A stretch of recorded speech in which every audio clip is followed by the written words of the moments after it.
I We're gonna do that in third time's the charm. Now I'm gonna do the intro and hit record. Thanks everyone for tuning in. Apologies for the weird music gap if you're watching this live. We had so many good questions last week and we couldn't get to all of them, so we tried to put all of them plus some new ones into this week's episode. If you want to submit a question to us or a replay review, we'd love to get those.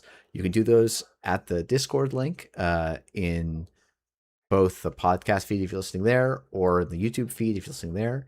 You can also post a comment on the YouTube channel. I try and check it, but it's a little bit less reliable than doing it in Discord. We do have one audio thing that we're getting this week, which we always love. And if you want to come on and talk to us live, that's also an option. Just let us know.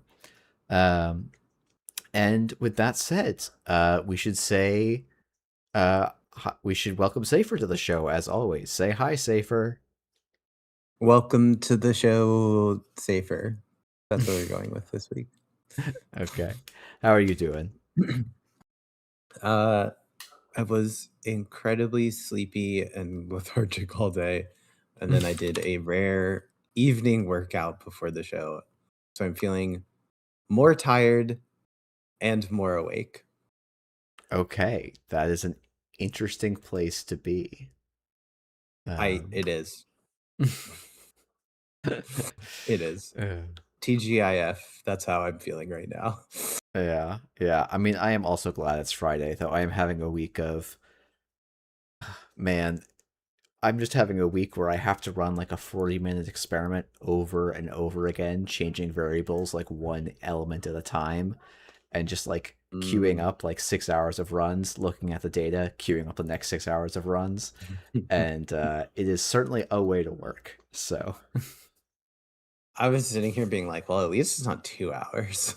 It's true. I have done that. So but yeah, we have a good number of questions. I guess you said, like, you also had a question that for me, where do you want to fit that in? Should we start with other questions, or do you Let's think start right at the beginning? Let's do it right at the top.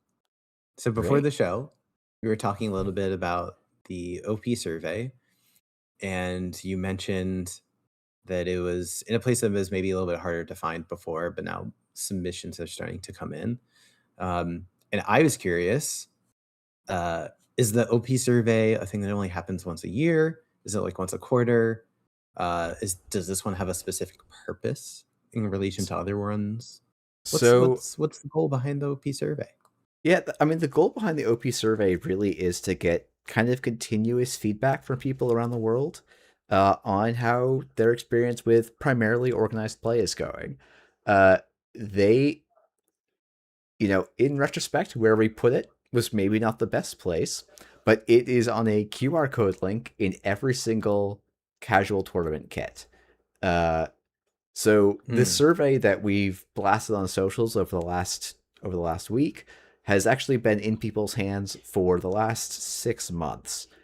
But we didn't do a very good job promoting it, and there's literally one QR code on one card that the TO is supposed to read. And if you've run a couple CTKs, you're probably not reading that TO card very often. And it's not... Also, since when do Netrunner players read cards? Yes, that's also a problem. Come on. So maybe next year I'll talk to the Cobra team about getting a, hey, you've just finished a tournament. Fill out, if you're interested, give us a survey on how you felt about things. That's a good idea. Have that be like a seasonal thing. I do like that. Yeah. I think one of the things that there's some people in NSG that want to push for more frequent surveys, and the OP survey is kind of one of the... We have historically done one big survey after Worlds every year, but this was meant to be kind of a more like, hey, we can just kind of keep an ongoing survey that we kind of will update periodically or like once or twice a year, but we can get kind of rolling feedback from people, and maybe from the people that are less tuned in at round Worlds. So that was the idea. In practice, I think, as always, it's a learning experience, and do we have the bandwidth to fix it?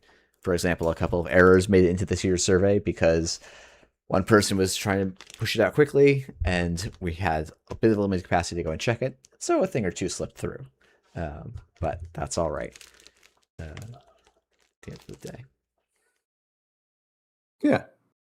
Okay. Cool. Thanks for answering my question. Yeah. So we have a couple of other organized play related questions. The first one comes to us from SSJ Speed Racer.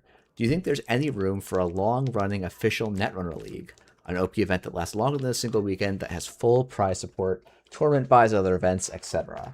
That kind of structure eliminates the time pressure present in tournament games. If it runs long enough, it allows you to play way more games than you can squeeze into a single weekend, increasing the odds that your final score is reflective of your skill relative to other players, and reducing the impact that one fit of bad luck has on your overall standing. On the downside, enforcing judgments and OP rules will be more difficult, maybe prohibitively. Still, it's a format that has its upsides, so I'm curious to hear your thoughts. So, Safer, this is a I rare can go case first where I if you think want. I have a lot of thoughts on this already. So I'm curious. I want to have you start in the reversal of our normal Sure. design discussion dynamics. Sure. I think this to me at first blush, I guess I should say I haven't thought about this extensively, but at first blush, it feels like it presents a lot of positive upsides, but then there's a lot of downsides that are not particularly uh, that are a lot less like immediately apparent. So one of the downsides, of course, is just consistency. Um, in people's lives, can you make sure that people are showing up for the 2-3 months that an event like that a league would run for? Like, if someone's going to get incredibly busy, and then it turns out that you played an important match on a really really busy week for you where you had like little to no prep time, like that is its own form of like variance and matchup look and things that may not be reflective of relative skill.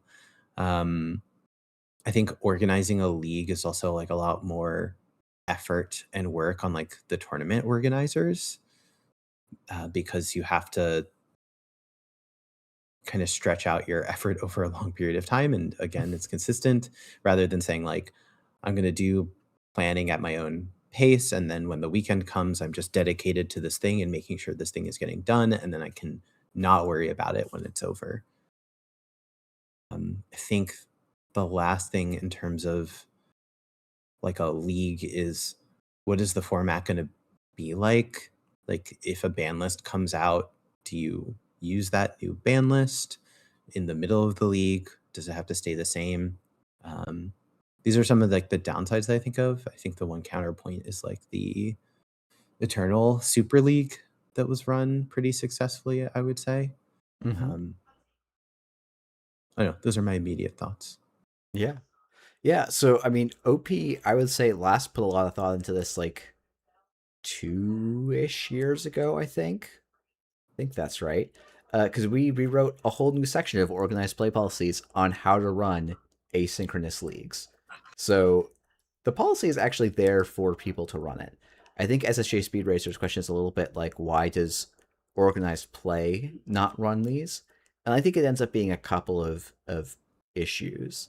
So I think there's a couple. Man, I have a lot of thoughts, and I'm not doing them in a good order here. So there is a logist. So GLC has historically run long time leagues, and sometimes they've been ones with prize support, and sometimes they haven't. One of the things that makes it difficult to make the league do exact like give full prize support tournament buys is, to me, leagues have this kind of problem where, to me, part of the skill testing element of a Netrunner event is bringing a deck, testing it beforehand, and locking it in. And you can make a rule for a like asynchronous league that you have to lock in your deck. But what that means is, if you start the league at the beginning of district season, 2 months later, when the meta is completely different and you've learned all these dumb choices you made with your deck, you still have to play it, even if you've hated it for the last 2 months.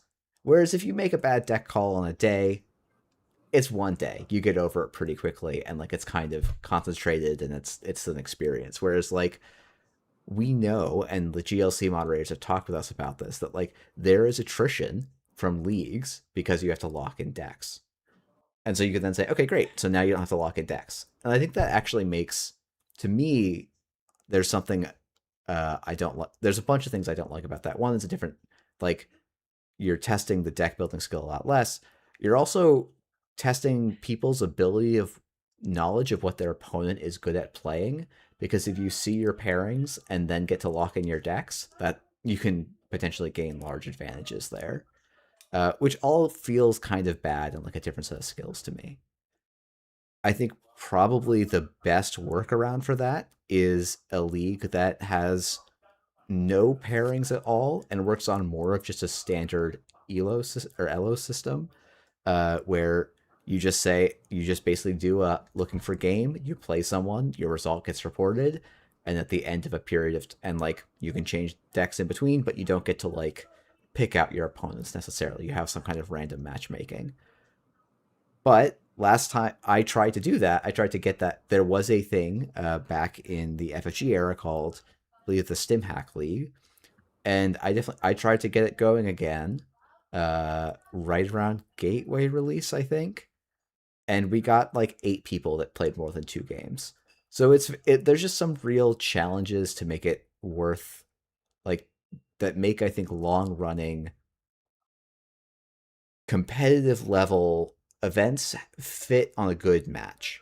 The other thing is for NSG, if we are running it, we would then need to have a judge who is on call 24/7 because we have players around the world. And that's just a big ask for a game that I'm not sure is quite there yet. So, like, is it a bad idea on its face? No, we support it. There's rules in the organized play policies on how to run asynchronous tournaments for competitive level events. But I think there are just logistical things that make it a little bit difficult to do consistently. I mean, that'll make sense to me. Like, Yeah. I think like Pokemon like draft leagues are like a thing. But I think that all of those are like you have a pool of people, like a pod of people, and you're not just like bringing whatever teams you like can build out of anything. Like there's a whole like drafting part.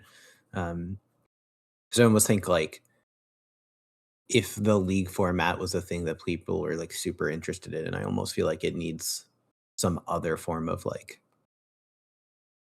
system metagaming, Mm-hmm. like system gameplay, like a draft or some Yeah, other kind of thing yeah, that would like the then snake support drafts it and are make it interesting.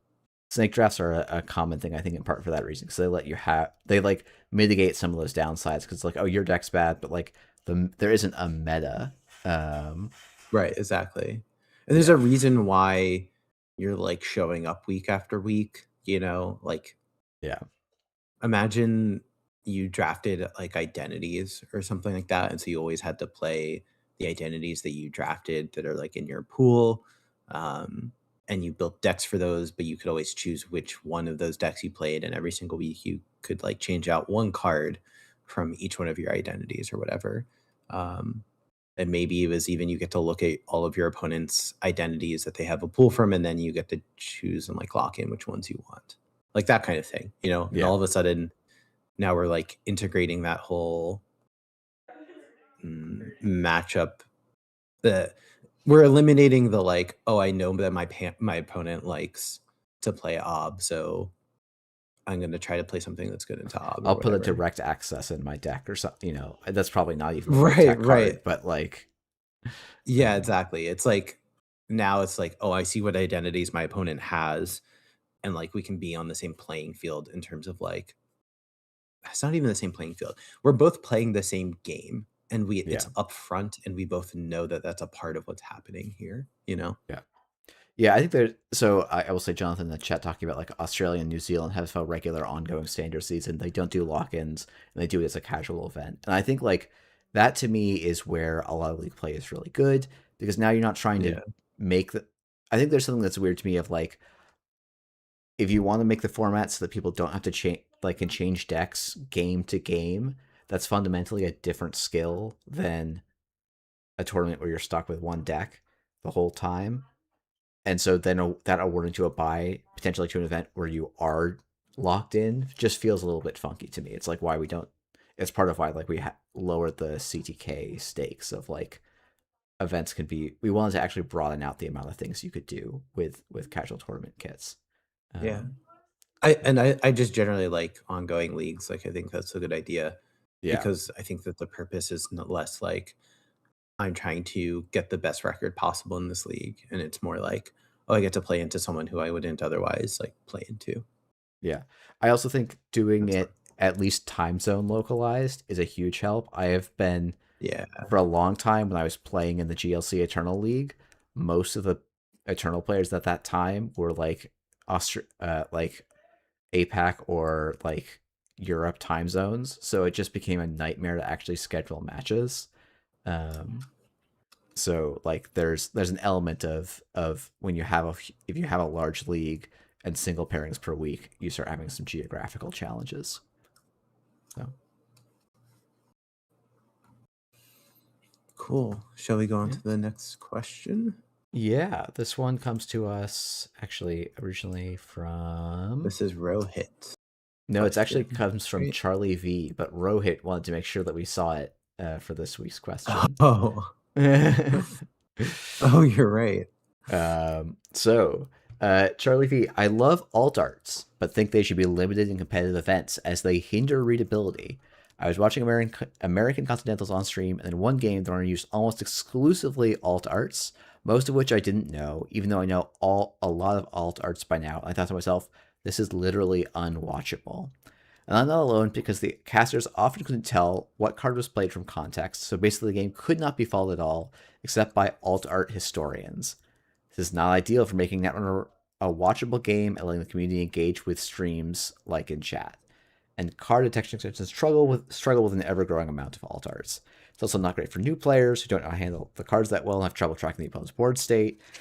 Uh, one idea would be only to allow alt art IDs and full art, maybe one single alt art per deck to add flair. What do you think? Of course, alt arts are generally awesome. It would be a small blow to alt artists and player expressions, though actually that one alt art deck will be a highlight. See screenshot attached. Feel free to roast me, winky face.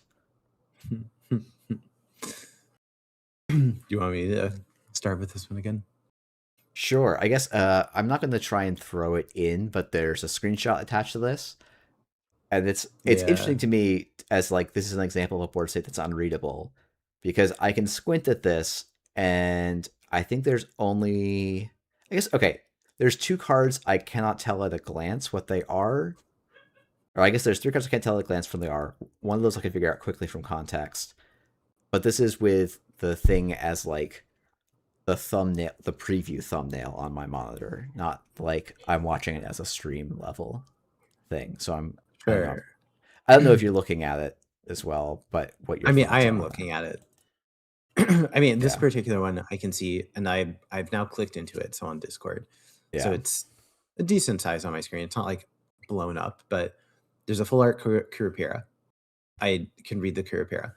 There's a boomerang that I have the alt art for, so I'm familiar with this one. I think this is a common one. There's a Q loop, which is not an alt art. And then I honestly don't think I know any of the other cards. Like, I think that I see Shedzva's here because I think I see a small, like, I can't see the cost in the top left. I think I see that it's a program and it has two credit looking things on it. And there's two of them on board and they're in the program row. So, like, I'm assuming that that's what those are. But, like, other than that, I kind of can't tell. Um, So I think that there's probably better screenshots to have used, but I think this one also like does roughly serve its purpose. Yeah. Um, So I did end up dragging it yeah, into stream for those of you watching live. And yeah, I think there's a part of me that's like, yeah, I can figure out most of these. And there's like one card on this board state that, I mean, I like the Hermes alt. I just know that Hermes alt, so it's good. Or like I can figure that out. But like I can't figure out every card on this board state. I guess for me, it's like and that is I think these are fair, these are like very reasonable complaints, I do think, for what making the stream watchable. Um, Yeah. Actually, I have an idea that I want to share here. yeah, So yeah, I was playing a different card game. Sorry, cat. The I'm working on, it's called Fractals. Last night, and there was someone who was familiar with the Netrunner, heard of the game, heard of the community, but like hasn't played it before, and they assumed that Netrunner was a more online focused community, and I kind of like, it didn't fully sit right with me. I kind of went, no, that doesn't, like, yes, like I know people from on like that. I exclusively know some people from just being online.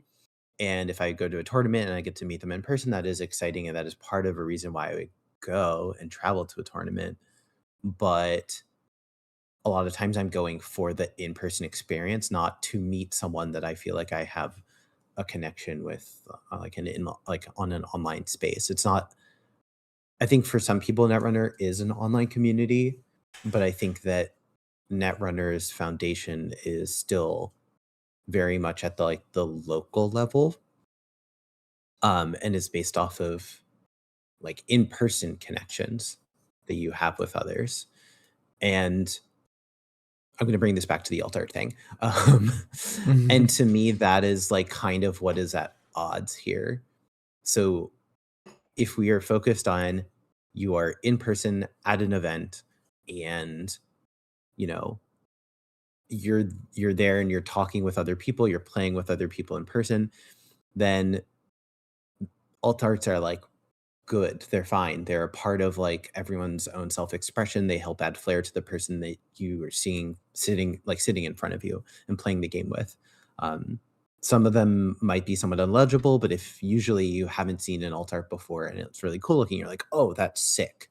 It's almost like a sick rip version of like, like TCGs, right? Where it's like, wow, you pulled this ultra rare card. Like, cool. That's like really cool. yeah, Um, and what I'm seeing here, from Charlie V's comment, is more about like coming at it from the perspective of Netrunner being like an online community and focusing on like stream legibility and people getting into the game from finding it on the internet and that kind of thing. So I feel like that's like the two things that I think are actually at odd here.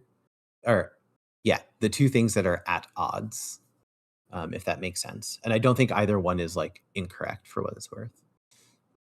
I have some other yeah. opinions, but that was like the key thing that I wanted to like lead off with. Interesting. I think I haven't thought about it in that context, but it does make a lot of sense to me, and some of how I think about the problem in that context as well. Because yeah, I do think to me, alt arts have just become to me like one of the key features of Netrunner, and like making it a like to me that part of the community of Netrunner is people making arts, and like it's been really cool to see people post in like the GLC alt art channel and see people like get hyped up and see people develop skills in art because like they're passionate about the game. They start making some pretty crude, boxy, like MS Paint style arts and just kind of get better and better and build up these things. And I think it's such a neat it's such a like to me feels unique. And I know it's not unique, but it feels like a very to me important part of the Netrunner community that there's this element of self-expression that people can both include in their decks, and people can find a new way. This hobby can open up a whole new way of a whole new passion for people. um and so like there's a big part of me that when I see people say like we need to ban alt arts because they're unreadable on streams, I have a lot of like it to me feels like we're prioritizing the viewer over the people that are playing the game, and that feels a little bit like that feels like the wrong priorities around.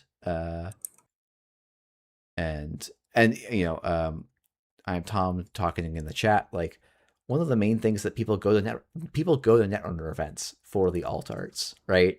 And so uh like saying, oh, you actually can't use these in a bunch of events, I think is like it's bad for the scene, like just on a pretty fundamental level. um I think helping stream teams figure out solutions for this is a slightly different issue. um and like at Worlds, we have had a variety of solutions to this. I don't know what our solution for what this is going to look like this year is not yet locked in. Um, but it's like it's always there's. I think it's the like to me, alt arts are this pretty fundamental aspect of the community element of Netrunner, and so solutions that just say they need to be banned or significantly reduced, like I think they need, to me, they have to clear a slightly higher burden than stream looks bad, because that's a problem that can be solved in a bunch of different ways, that maybe don't involve taking away, like there are people that can only go to Worlds because they sell a certain number of alt arts, and like people could say like, oh, I wouldn't change how many alt arts I buy if I can't use them in only certain events, and I just kind of don't believe that, given that people could show up to casual meetups and play whatever format they want, but they don't. They play standard. And so like there's just some amount of like people will want to play what they can play officially. And so banning alt arts at certain levels of official events, I think would be a much bigger ban to alt arts as a whole than uh than people just saying, oh no, it's fine, it's just for the competitive stuff. Yeah, I agree. Like I think that basically what the premise of this take is that like it hurts the ability for people who are not at the event and maybe don't have the opportunity to go to an event to follow along. And that can be because you were a newer player just getting into the game, or it could be because it didn't work out your schedule, even if you've been playing with the game forever, and you're just like want to follow along. And I do like resonate with that because I certainly, you know, like I don't watch as many Netrunner tournaments as I do for, like I'm more into Netrunner than I am like other games that I do watch tournaments for. And a lot of that is with like the quality of the coverage and like how easy it is to follow, and the breaks and understanding like when games are going to actually be played and all this other stuff. Um, but like the amount of effort that goes into making a really, really high quality production and is able to put the viewer kind of first and the viewer experience first is just like I think out of reach for um, the Netrunner community, and I don't think that it should necessarily be a priority, um, Yeah, I think because that of all of the cost that it would take. So I think that where I fall on alt arts for this is that I think that it would make sense for maybe a certain level of event, um, to have slightly more stricter rules about alt art legibility, because I think that that could also be true from just like a like if sitting you have an across the alt art. table, like Yeah, exactly. you don't want to make tournaments of, oh, I brought an obscure alt art and I used that to leverage my competitive advantage because my opponent couldn't tell what the heck it was, right? It's um, right, exactly, but like, if I, like you said, that there's a Hermes alt art in here, and if like I can sit across from the table, recognize its name, recognize its cost, and recognize its type, like I think that that's okay. And I think that when I did the stream for Montreal Mega Cities, no, Continentals, yeah, Continentals last year, the whole process of going up and looking at alt arts in the decks and seeing what it was, like, I think that worked. I think that that was fine. It did take more effort on our end, but like, even if there was a deck just chocked full of alt arts, I think that we can. I like it is work, and it is hard work to be a caster and commentator, and I think that like it's okay for those people to basically have the onus of like communicating and making the viewer experience the best it can be, while the players are there to try to play, you know? Yeah, yeah, no, I totally agree. And like to some extent, it's like, you know, uh, there's a question of priorities, and like you touched a little bit on, like running a stream is a lot of work. Like we're gonna have 5 people working on the stream at any given point for Worlds, and I think that team is probably still a little too small, or realistically a little bit under resourced to get the job done. That like to make a high quality watchable stream, and we're trying to get better at it every year. But like that also is going to end up costing us a lot of money. And most Netrunner tournaments break even at best right now.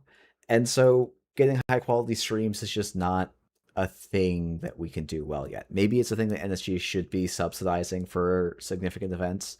But I think there's, and like that could be used as like a marketing thing, but like it's a pretty difficult thing to make a really good stream. Uh, Yeah. and while alt arts are definitely a challenge in the streaming context, they're like one of a They're not the few, I biggest think, challenge. major. I don't think they're the biggest They're challenge by not the any biggest means. challenge. Not at all. So, Yeah. yeah, it's. I mean, and I will say, like, organized play is all alt arts are probably one of the things we think about the most, and there are in fact rules for alt arts that you can use at any event, and alt arts that you can use at competitive events.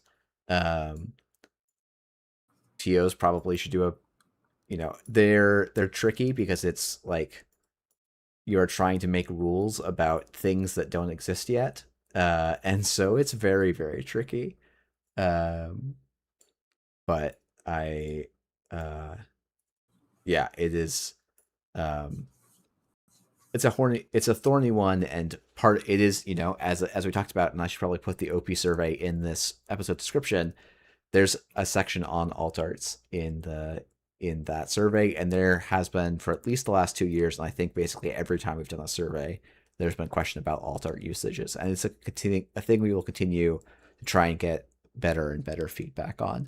Because I will say this is also one of those issues where the online discourse and the average respondent of the surveys look pretty different, and that's not to devalue one over the other. It's just a thing that I've noticed on this. So Okay, I have one pitch for you really quickly. yeah. This is partially like, this is not devil's advocates, and this is not entirely realistic, but in the question they mentioned the card detection extension struggle with an ever-growing amount of alt arts. What if for, let's say continentals and world level championships, there was a database of alt arts that are basically viable for usage and ones that are not. And then all of the ones that are viable could go into the card detection extension. Yeah. It would So be, it'd have to be a very large database, and it would put more onus on players to know what is and is not illegal alt art. But yeah, I think what do organized you play think of the solution? has generally felt like it would, the amount of alt arts that come out in a given year is probably higher than our ability to create a database of this follows the rules and this doesn't. And also some of it is context dependent. Like there are cards that people recognize really well, and like people are like, oh yeah, it's that card. But like by the letter of the law, like it's more the fact that it's a ubiquitous card rather than that the alt art is following every guideline to the best extent. Um, so I think it's like that's part of the fuzziness, and maybe that's a thing where it's like, hey, we think this is really hard, and actually we haven't, like, it's a thing that we could give a shot, right, and see. I will also say Eric from Neon Static is actively working on this, right? He has built a little card Oh, really? recognizer, and he has loaded a bunch of alt arts into it already.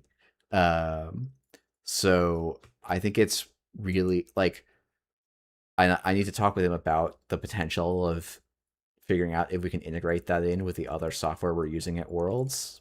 Though I don't know, we actually have a different solution for Worlds, and one that the streaming team is also working on making more available. Which that tech is actually, I mean, it's pretty cool. Where it's like, if the tournament is on Cobra, it should be able to get the players from Cobra, and if they've registered deck lists, the person running the I see stream what you're will saying. have the deck lists for both players up, and they can click on a card of the deck list and it will slide in. Now, it won't do it with their specific alt art, but that's like a way to improve readability. And by just doing a check right before going on stream of, hey, can you show me all your alt arts? You can kind of solve this problem with a small amount of work. It just needs some tools that are not quite production, like widely distributed in production grade yet. But I think we are much closer Mm-hmm. to that. And to me, that's a better solution than trying to change a cultural element of the game for the convenience of the stream. Mm-hmm. Yeah, I mean that sounds kind of cool. Shall we go on to the next one, just for time's sake? Yeah. I was like, man, we actually don't have that many questions. Maybe we'll get through everything on time, and then I pontificate for forever on OP stuff. Who would have thought? Okay, this question comes to us. Oh, I guess we had another question about streams, but we'll do this one rather than jump around. This one comes to us from Hexnet. What are your thoughts on the etiquette surrounding side selection in the top cut with respect to informing your opponent? Once you've decided you are only studying one deck list, until your opponent learns that decision, they have to study two lists, likely favoring the one they suspect you'll pick. You'll have a marginal advantage to withhold that info from your opponent as long as possible, but it feels a bit dirty. I have a very short one for this, which is I think that if there is a that strong of a matchup advantage, then it's pretty obvious what they're going to pick. Um, Also, I think that both players, like, to make your decision, you need to study both deck lists. So I actually don't think that there's that much of an advantage.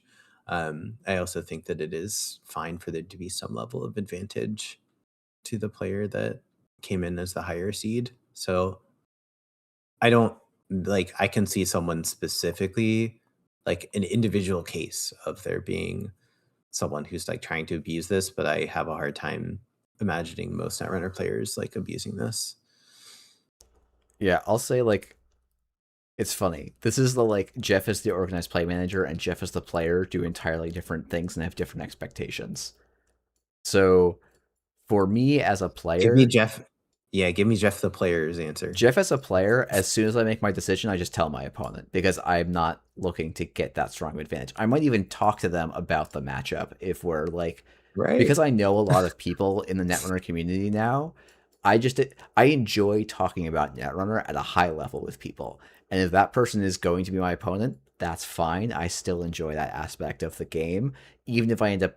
I'm sure I've leaked things about my deck that are going to lose me the game to my opponents when having that conversation. But Jeff, the person, likes to talk about Netrunner, and my ideal version of Netrunner is both people have played the matchup a bunch of times and know what it's going to look like and are going to make the most interesting decisions knowing that. I'm part of why I'm a big advocate of like I would love to run events with fully open deck lists throughout because I think that's the best form of Netrunner.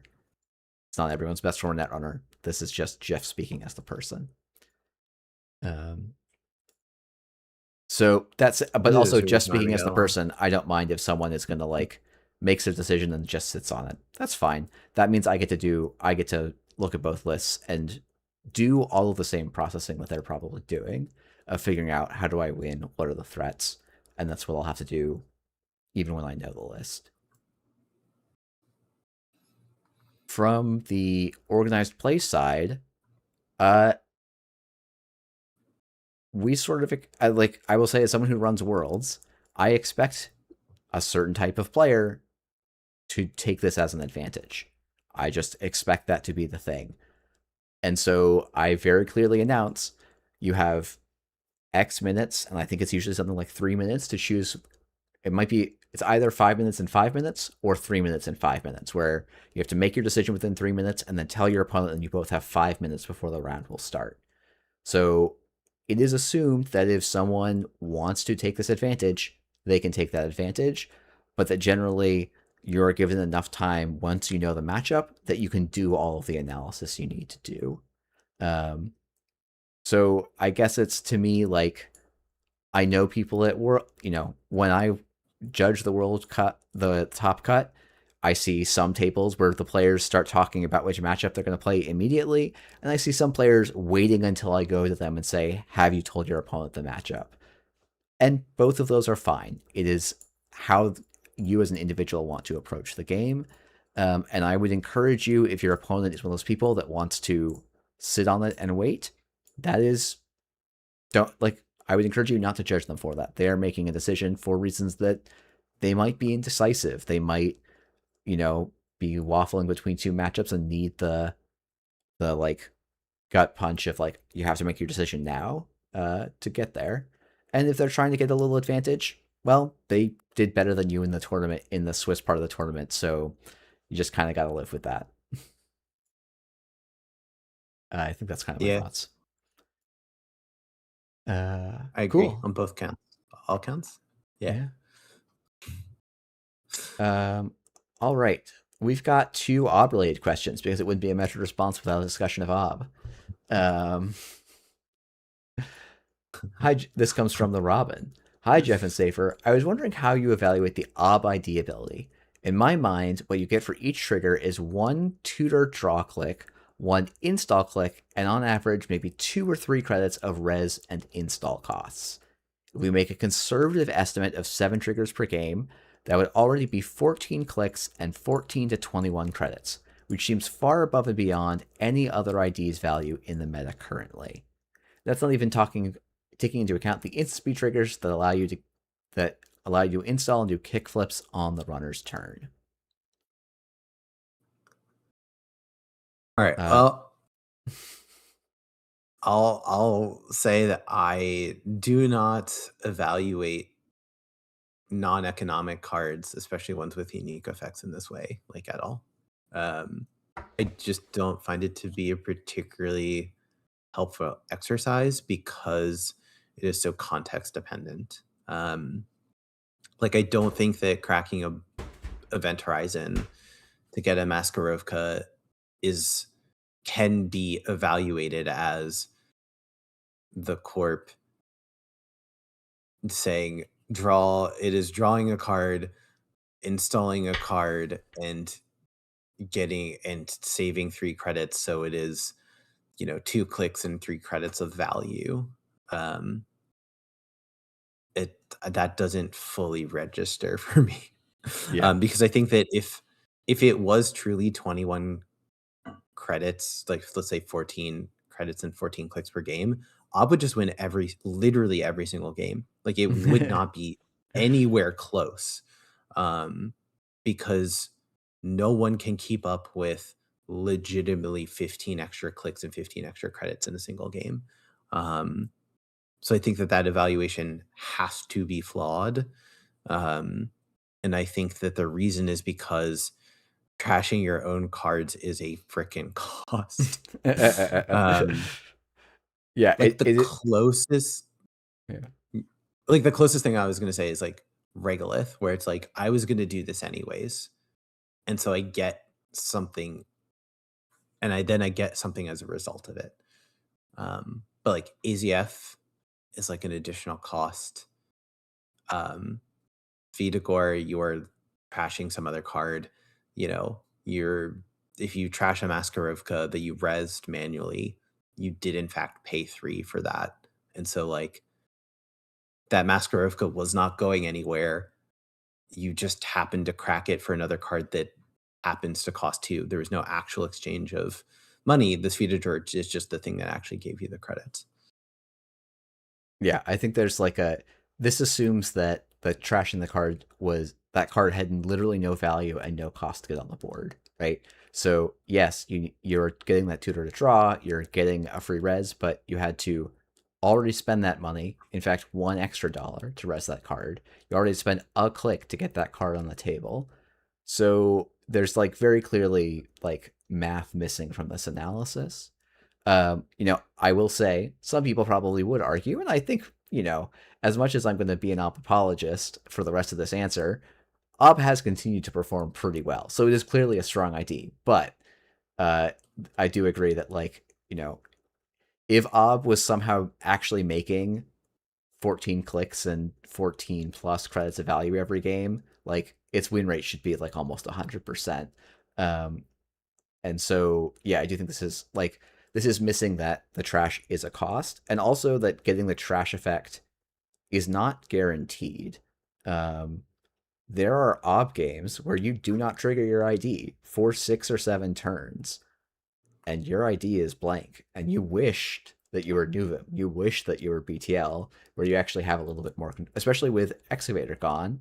There's actually fairly few cards where you have total control over when you're going to trigger your ID.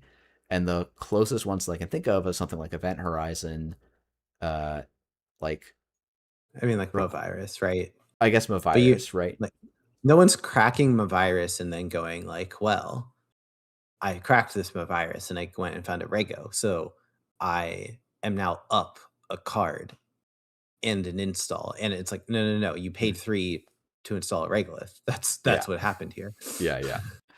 Yeah. So, Or you paid 3 to res a Regolith.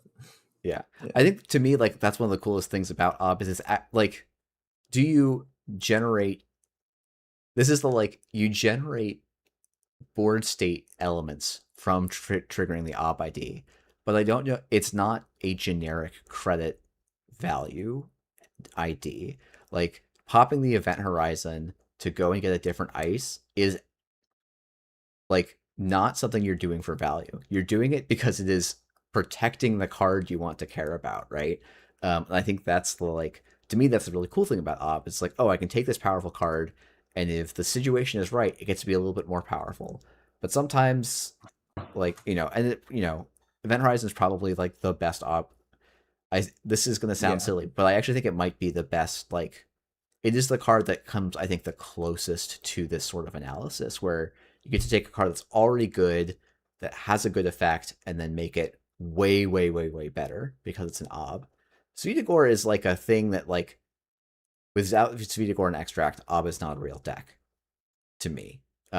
People can complain, but, like, I think it's most times that you're doing an Ob thing, you are the thing that makes Ob powerful is not that it's making all this free value. It is that it's increasing your consistency and allowing you to adapt more better to the specific game state if you have all the right tools and things at a given point in time.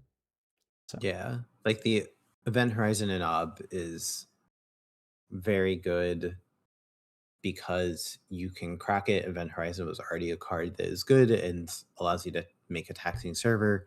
But then you get to immediately replace the dice with something that you think fits the situation. So, you put it on HQ, it's the only ice protecting HQ. You maybe block a transfer of wealth with it. The runner maybe needed to produce a killer, and now before they've produced a fractor, you go get a Maskarovka. And now the value of that is not that it actually, it's not the 3 credits from the Maskarovka and finding it. It's the fact that there's an end to the run on the server and the runner needs to go find another breaker. And it's like, how do you put credits to that? You don't. yeah, I think that it's a futile exercise. yeah, like, That doesn't mean that people won't try. it's like, I don't know. It's, for another thing, like, I don't know how to put a credit value on PD picks up their seamless launch again. And, like, Right. you could probably, if you're really dedicated, try and extract a numerical value out of that. But I think it is like IDs that do non-economic things are going to produce non-economic results. And some of those IDs are going to be really strong, and some of them are going to be weak. But it's going to be because of how those non-economic things interact with the broader system of the game, rather than just value in quotation marks. And it's one of the things that makes Netrunner the most interesting card game, because unlike other dude bashing games where things just get pushed into numbers, right? And everything can just be kind of a numerical evaluation or a damage race or whatever else. Like, there's a lot of these effects in Netrunner that are all contextual. Yeah, very cool. Yeah.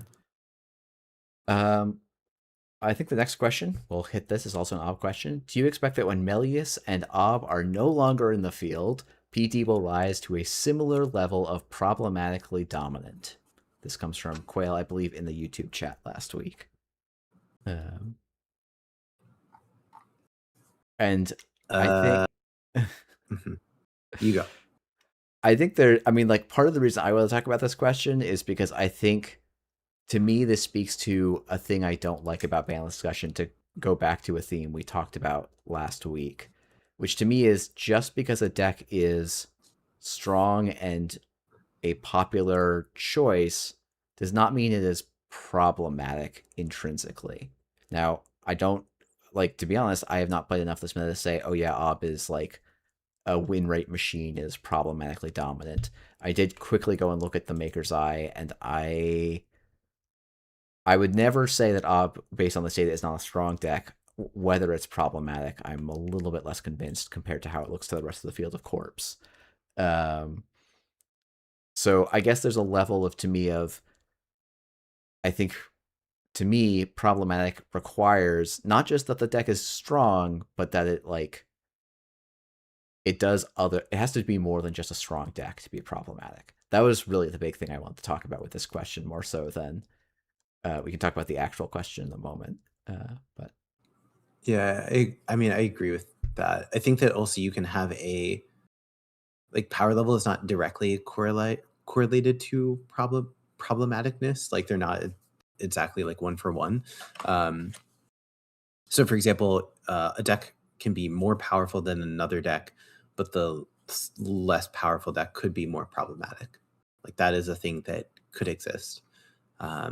I don't have a ready example to oh, pull out, so but there was some. it's a, I think it was like I want to say 2019. Like a grinder PE deck was like you could mm, play better decks. Like it had enough bad matchups that like it probably wasn't correct, but it had good matchups into a lot of the meta decks. And if you were not packing the tech for it, it was just miserable. But like it wasn't winning events. So like it was not a popular deck, it was not a super strong deck, but it was a pretty problematic deck in like like it was a level of grinder that is so far from what people today are calling grinder. So yeah, uh actually, Mether's Kill Nebula call out in chat is actually very accurate. Whereas Kill yeah, Nebula was not the strongest deck in the format, but it was problematic. yeah, Yeah, yeah, very much so. So yeah, yeah. like I think that so that's the problematic take. I think that if Ab and Melius are not around, I don't think that PD is necessarily the single best standout deck to play. I do think that there is.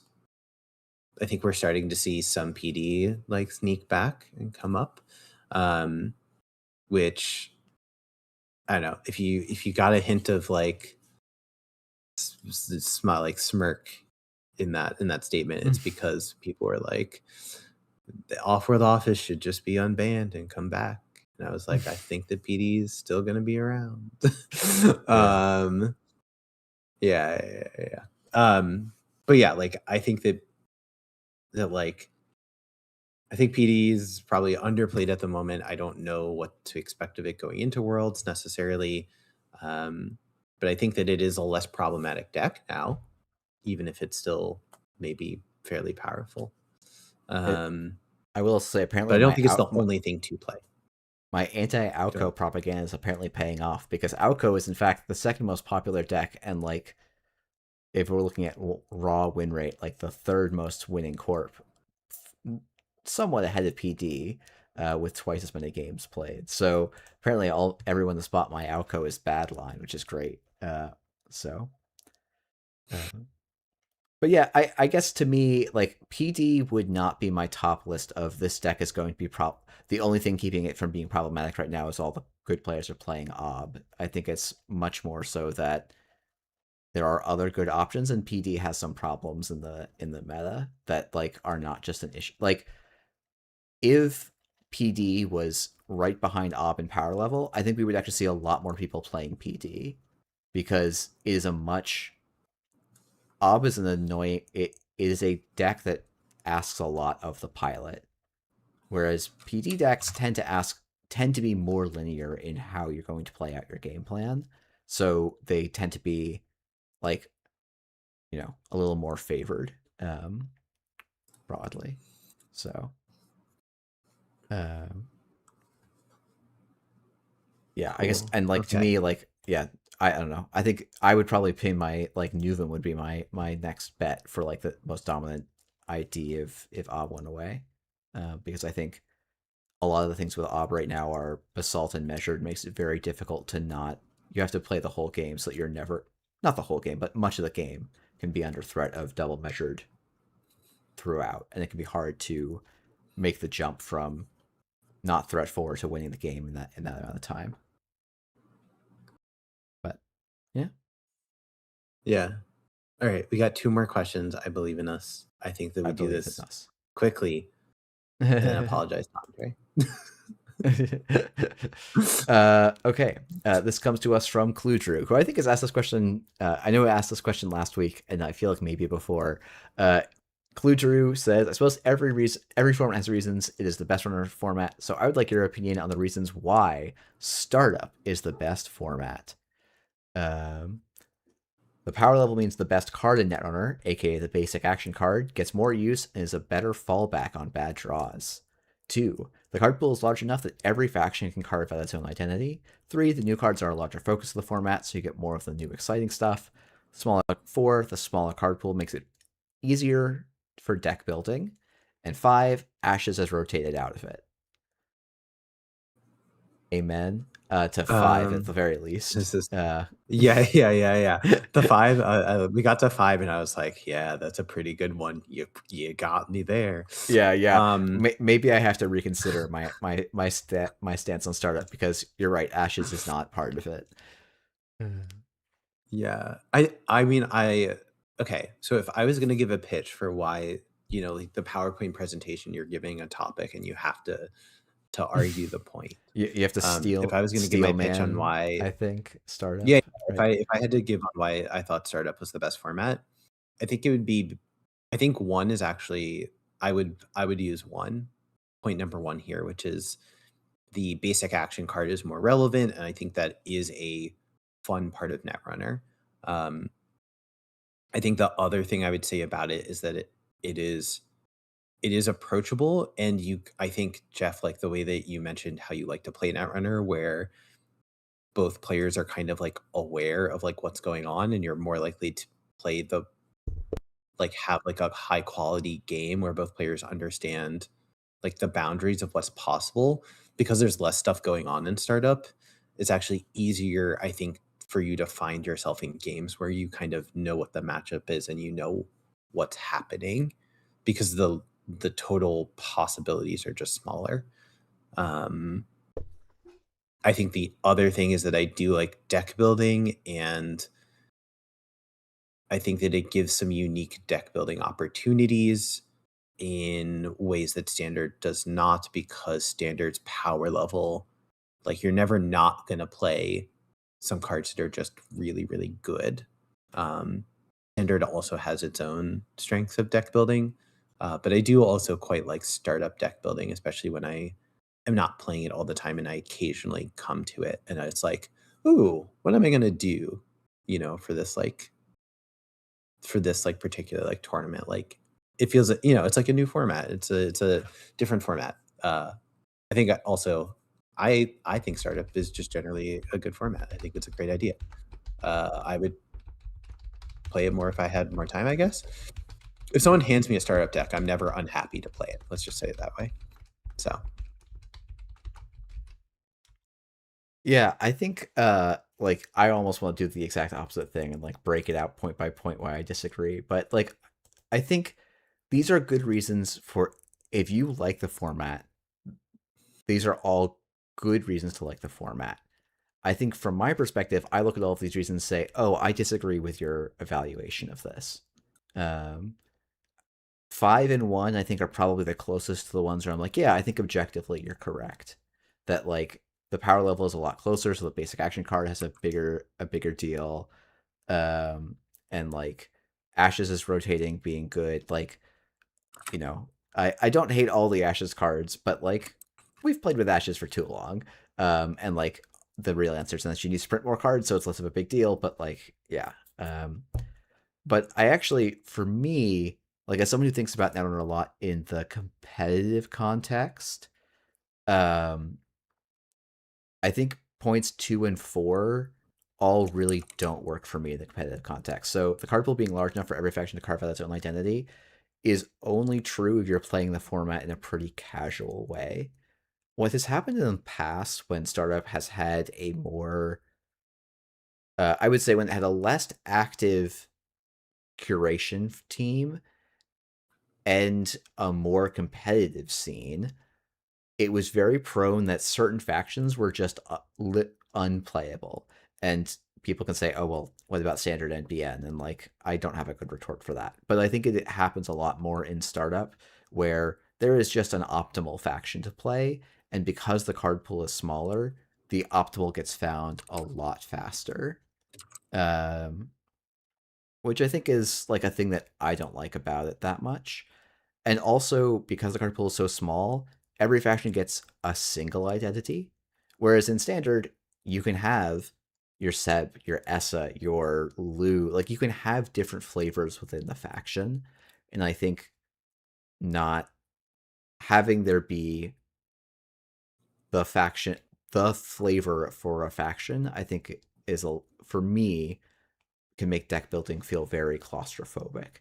And I think there's an old video of mine where I tried to do some creative deck building, and like I don't not a couple of comments were just like, but why aren't you just doing the better thing? And it's like because this is a deck building video about trying to be creative and start up. But it was actually like I had to like go and try and put Atman and Zaya to try and find anything to do that wasn't like obviously just good stuff.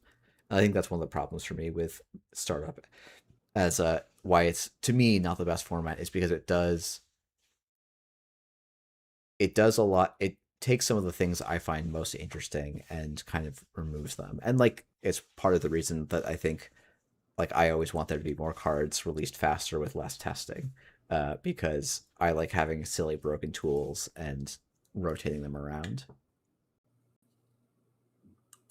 You do not want some of the brokenness.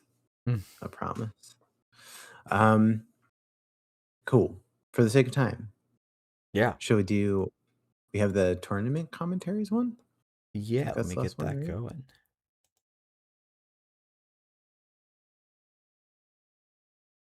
Safer. Hello, Ysengrin and Safer. This is another round from Galea. This one is about tournament commentaries. There are a couple of things that I find annoying about them. The first one is the use of the we pronoun. I think it makes sense when a streamer is using it while commentating their own game. It's a way to engage the audience. It's also fine when doing a replay review from the viewpoint of one of the players, like you did in the last episode. However, it doesn't make much sense when commentating a live game. Please use the pronoun of the player you are talking about, it's usually displayed right there on the screen. The other one is about the role of each commentator. I think it's important that one commentator takes charge of narrating the game, and whenever they take a pause, the other provides insights. When both are trying to narrate, they often talk over each other. And when neither do, they keep going on tangents about the matchup, the tournament, or the overall strategy, and then they are confused when they missed what is happening. Imagine someone is trying to follow the game from their mobile while doing the dishes. Your job is to make it possible for them to follow what's going on. Thanks for listening to me.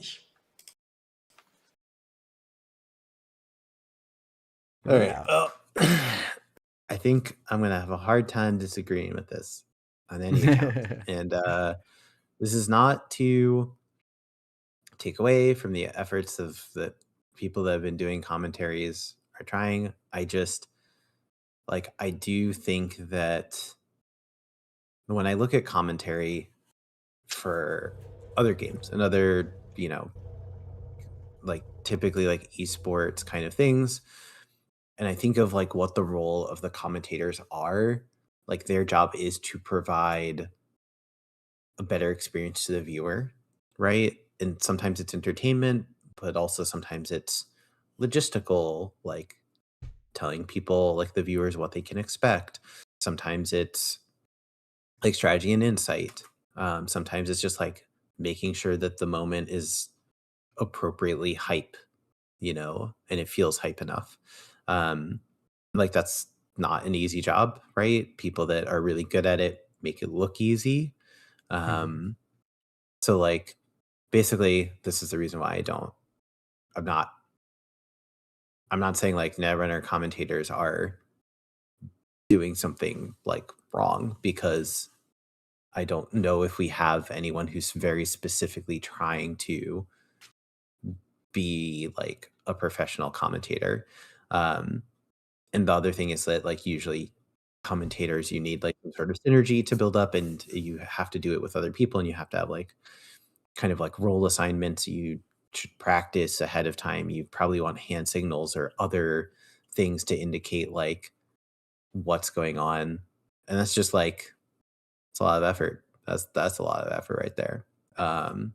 Yeah. It's something I think I would probably want to try to do, to be honest, if I was doing commentary more regularly. But Yeah. yeah, No, I mean, otherwise, I yeah, agree with it's Galhar. this is one of those cases where it's like I think I'm going to go to bat for the we pronoun just for a bit, because sometimes as the commentator, your role to get people to engage with the moment is to make the audience play from a particular perspective.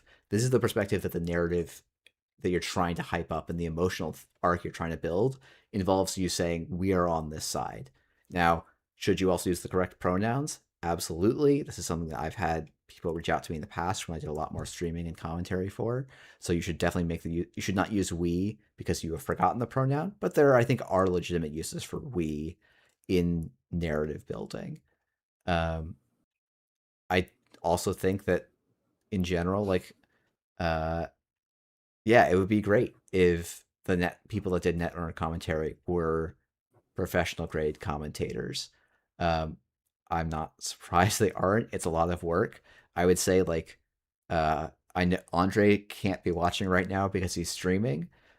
Even Andre, who I think is one of the closest people to a professional grade commentator the Netrunner scene has, I think has some shortcomings when he tries to do duo commentary with people. Um, the Netrunner scene right now doesn't set people up to do and practice commentating with other people. You basically are mostly like a single person stream. Um, and so you are having to do both the common term is play by play to describe what's going on, and then color to kind of fill that dead air and give people the analysis of the matchup. And also, other things like the history of the players and the broader context of things. That's why it's not just the analyst position, right? Is that they're providing a whole bunch of things beyond just the analysis of the game. And like that requires a lot of practice, it requires skill sets, it often requires a lot of knowledge that maybe the commentators don't have. In a lot of events, the commentary team doesn't have deck lists to work with, right?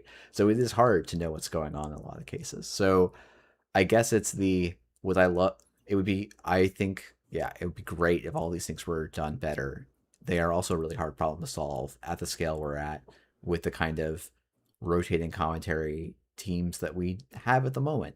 If we were a bigger game and we could set things up differently, I think there'd be a lot of benefits to it. But it's just it's a bit of a priorities thing, I guess. And yeah, I don't know. It's hard. I wish network streams were better too. But it's not. I guess it's the. I'm not going to blame the people doing commentary. It is that commentary is a very hard skill, and the people who do it in professional settings have practiced really hard to make it not look hard. Yeah. I almost jumped in while you were saying it, but like I agree with pretty much everything you're saying. But I think the we thing is actually kind of, maybe I just fall somewhere in the middle. But I think that it's not like a terrible thing if you use we, but I think that the primary time in which people are saying we is if you're coming at it from the perspective of like a replay review. Like, what are we going to do here? Like, and it's not, I think it's like suboptimal, if that makes sense. I think that there's probably always a better way of handling Yeah, that. Yeah, board state or like honestly position saying, or storytelling moment, if right? I was this is gonna actually be a better way to say we in the text But of like in the also just context of a live I commentary game. But like, But yeah, I would even say don't do that. Like, that's my point is that the commentators shouldn't be saying, like, "If I was this player, then this would happen." Like, that's hmm actually that is again, like, this happens a lot in Netrunner commentating because we're all yeah, that's players, true. and that's the angle that we're coming at it from, right? And that not not saying that I don't know. I'm not trying to call It's people out interesting for because this, but if it's not like if you're watching, like, League of Legends World Championship or even not even, actually, like, league I, commentators watching, like, high school players play the game. They're never going, "I like, I'm playing as LeBlanc and I would do this." It's always the, like, if one caster is they're trying to fill air, they might yeah. say, like, "What do you think of this thing?" Or, "Have you been playing X, Y, or Z in your ranked games?" Like, because they're just Oh, filling that's air, not it's okay. not You're right. I like guess the thing I was thinking of is like I remember in a lot of league broadcasts, one caster's throw the play by play's throw to the color would be, if you were this team, what are you thinking? Like, what are you trying to do right now? What are you trying to Right. accomplish? Right. That's the that. But Yes. like you're right. That is different than saying we would do this, or if I was this player, I would do this. There's a Right, and level that is of usually attachment. Um, and it's usually when there's downtime because what they're trying to accomplish there is setting the, like, macro strategy layer that's going on while there's downtime to fill, right? mhm. Like that and that's the reason why they're throwing it that way.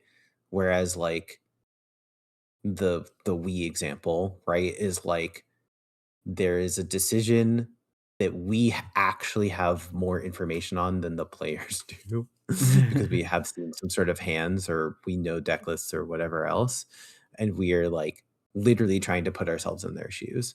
Um, but, like, I don't think that you see that all the time come up in, like, Pokemon commentary, and Pokemon That's commentary is a fair. lot You're right. closer Yeah, yeah. to Netrunner, I think you've you know? talked me out of it. But I am now on the side of we should You're ban the welcome. word we should ban the word if I was this player, I would do X.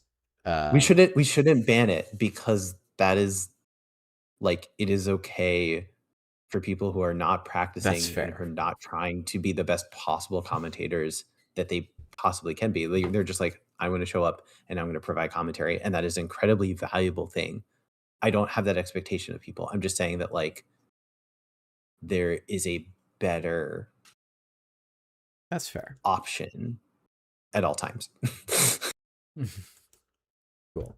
Well, we managed to go an hour. We didn't even run that much over this time. So good job, us, I guess, on our self-imposed runtime. Um, I think. Let's see. Um, Safer, I guess. Do you have anything you want to plug? Um, if you are interested in Douchebasher card games, I'm gonna be starting a playtest push for Fractals, the other card game that I'm working on. Please reach out to me if you're interested in being a part of that. It's a it's a great game. It'll be a lot of fun. There'll be a lot of broken stuff. Yeah, I think that's it. Cool. I think we're still haven't done the official announcement, but keep an eye out for a World's Live show. Um, Yeah. yeah.